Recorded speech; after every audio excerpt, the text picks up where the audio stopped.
The overnight warming center in Augusta has reached capacity, according to the center's director. Advocates worry the city does not have enough resources to get unhoused people through the winter. Our Pearl Small hears from some of those people, as well as city leaders. It's scary when you don't know where you're going to be able to lay your head down, and you don't know if you're going to be warm enough. Stacy Shineri was living out of her car when she broke her leg 4 weeks ago and had to start using city resources like the Overnight Warming Center and United Community Living Center. They've helped as much as, they could, given the circumstances. But Betty St. Hilaire, who runs the United Community Living Center, is worried about how they will continue to be able to help people like Stacy because both centers are hitting capacity. I see new faces here at the center every weekend.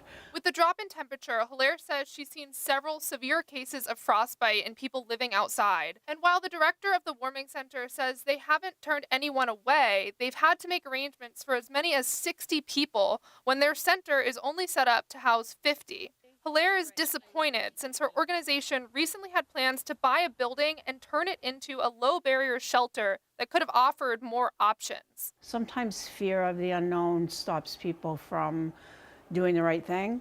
While UCLC was in the permitting process, the city council put a moratorium on shelters in the city because they don't have an ordinance to set up a way to provide oversight for how those shelters are run. That isn't something that you can just build overnight or make happen overnight.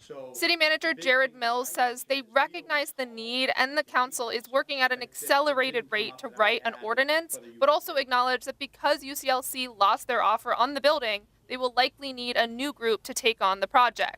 And it would be nice to have, an outside partner to come in and open, a low barrier shelter, and that would be our goal, but we want to do it the right ways. Mills says in the meantime, they can use the police department or other community buildings if there is an overflow of people who need to stay warm overnight.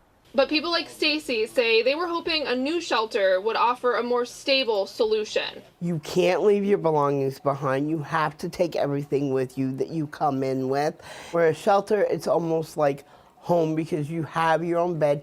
You would have some place to put your stuff. In Augusta, Pearl Small, News Center, Maine.